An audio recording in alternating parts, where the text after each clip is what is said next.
സത്യം പറഞ്ഞാൽ എനിക്കൊന്നും തോന്നുന്നില്ല. ഒരു മോഡേൺ പെയിന്റിംഗ് എന്ന് പറയാം. നിങ്ങൾ ഇതിനെ എന്ത് വിളിക്കും? ഒരു ചിത്രകാരന്റെ തോന്നിവാസം എന്ന് വിളിക്കാം. എന്നെ പോലൊരു സാധാരണക്കാരൻ. പിന്നെ കലാകാരന്റെ വ്യൂ പോയിന്റിൽ അത്യുന്നതയുടെ അപാര നീലിമ എന്നൊക്കെ പറയാം. പക്ഷെ ഞാൻ അങ്ങനെ പറഞ്ഞാൽ നിങ്ങൾ പറയാം എനിക്ക് ഭ്രാന്താണെന്ന്. അതെ, കറക്റ്റ് അല്ലേ? ഈ ചിത്രത്തിൽ നിങ്ങൾ എന്തെങ്കിലും രൂപം കാണുന്നുണ്ടോ? എനിക്കൊന്നും തോന്നുന്നില്ല. ഇനി സൂക്ഷിച്ച് എന്നെ കൊണ്ട് നോക്കിപ്പിച്ചാ വേണമെങ്കിൽ പലതും പറയാം. മേഘങ്ങൾ ചിലപ്പോൾ പട്ടിയുടെയും പൂച്ചയുടെയും രൂപത്തിലാവുന്ന പോലെ. ഒന്ന് ചോദിച്ചോട്ടെ ഡോക്ടർ, നിങ്ങൾ ഇവിടെ വരുന്നവരെ ഭ്രാന്ത് പിടിപ്പിക്കാറുണ്ടോ? സോറി, ഇതൊക്കെ ഞങ്ങളുടെ ഓരോ ടെസ്റ്റുകളാണ്.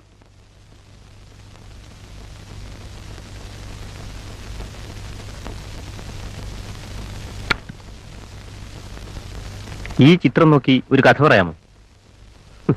ടെസ്റ്റ് അല്ലേ, പറയാം. എനിക്ക് ഭ്രാന്തില്ലാന്ന് തെളിയിക്കേണ്ടത് എന്റെ മാത്രം ആവശ്യമാണല്ലോ ഇപ്പോഴ്. What do you mean, doctor? ഞങ്ങൾക്ക് അയാളിൽ ഒരു തകരാറും കാണാൻ കഴിയുന്നില്ല. അങ്ങനെയുള്ള ഒരാളെ എങ്ങനെ അഡ്മിറ്റ് ചെയ്യും? എന്താണ് അയാളുടെ അസുഖം? ഞാൻ അവന്റെ ജ്യേഷ്ഠനാണ്, എനിക്കറിയാം. He's mad. കാര്യങ്ങളൊക്കെ ഞാൻ ഡോക്ടർ രവീന്ദ്രനോട് പറഞ്ഞിട്ടുണ്ട്. He told me to bring him. But he is not.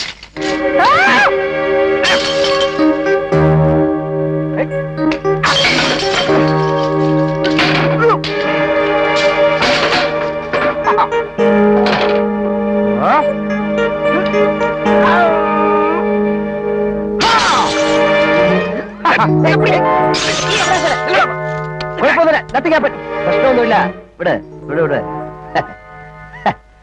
അല്ല സാറേ, മനുഷ്യന്റെ ക്ഷമയ്ക്കൊരു അതിരില്ലേ? കുറെ നേരമായിട്ട് ഞാൻ സഹിക്കുന്നു. ഞാൻ 2-3 പ്രാവശ്യം പറഞ്ഞു നോക്കി.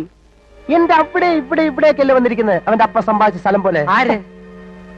ഈച്ച, ചതഞ്ഞടിഞ്ഞു കിടക്കുന്ന ഈച്ച, പന്ന റാസ്കൽ. നമ്മുടെ നാട് കളി. യു അല്ല സാറേ, നമ്മുടെ കാര്യം എന്തായി? സാറിന് എന്ത് തോന്നുന്നു? am I mad or not? Mad or not? Admit ചെയ്യും.